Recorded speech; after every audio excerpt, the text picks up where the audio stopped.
আজ আমি বানাবো একটা নতুন ধরনের রেসিপি, ওল গাছের ডাঁটা। আমাদের এখানে এগুলোকে ওল করা বলে। তো আমি আগে থেকেই সব কেটে ধুয়ে পরিষ্কার করে রেখেছিলাম। একটুখানি নুন হলুদ দিয়ে এখন সিদ্ধ করে জলটা ফেলে দেব। আমি অল্প একটু নুন আর একটু হলুদ দিয়ে দেব, দিয়ে সেদ্ধ করে জলটাকে ফেলে দেব। বন্ধ করে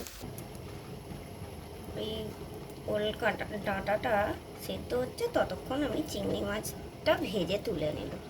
এটা চিংড়ি মাছ দিয়েও হয়, আবার নারকেল দিয়েও হয়। তোমরা যেটা দিয়ে ভালো লাগে করবে, আমি চিংড়ি মাছ দিয়ে করবো। তেলটা গরম হয়ে গেছে, এবার আমি চিংড়ি মাছগুলো তেলে দিয়ে দেব।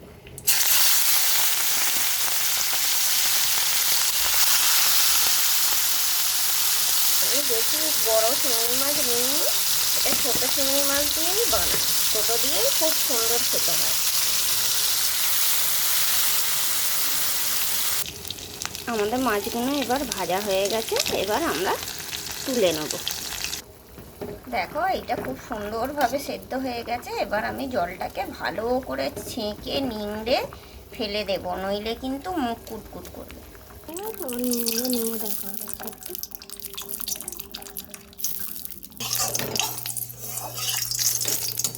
খুব ভালোটা করে জলটাকে নিংড়ে ফেলে দিয়েছি যতটা সম্ভব। এবার যেটুকু জল আছে বাদ বাকিটা আমি কড়াতে একদম নেড়ে নেড়ে জলটাকে শুকনো করে ফেলবো।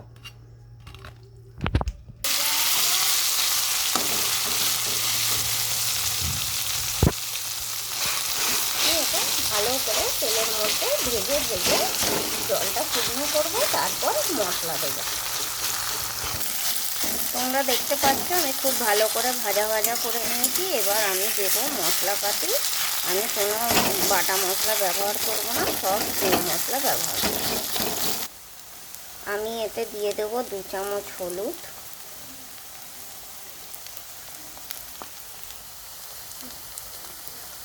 লঙ্কা দেবো 2.5 চামচ। তোমরা যে যেমন ঝাল খাবে দেবে, এটা তবে একটু ঝালঝালি ভালো লাগে। আর দিয়ে দেবো 2 চামচ জিরে গুঁড়ো, স্বাদ মতো নুন, আর একটু নুন দেব। এইবার মশলাটা আমি ভালো করে কষে নেব।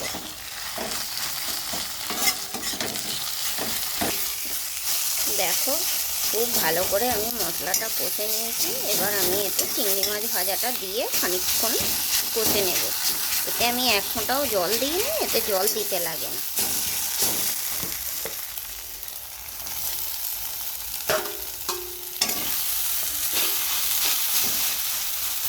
এই রেসিপিটি আজকে হয়ে গেছে। তোমাদের যদি ভালো লাগে তোমরা একটা লাইক করে দিও, কমেন্ট করে দিও, আর আমাকে একটু সাবস্ক্রাইব করে দিও আমার পাশে থেকে।